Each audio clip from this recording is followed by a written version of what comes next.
Hello everyone, good morning. তো আজ 10 September আমার জন্মদিন। আজ প্রথম আমার মা হয়েছিল।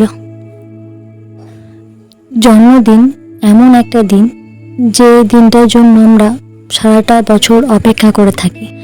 আমি ছোটবেলায় ভাবতাম জন্মদিনটা যদি বছরের প্রত্যেকটা দিনে হতো তাহলে কতই না ভালো হতো, কিন্তু সেই তো একটা দিনের পর এসে সেই সুন্দর দিনটা শেষ হয়েই যায়।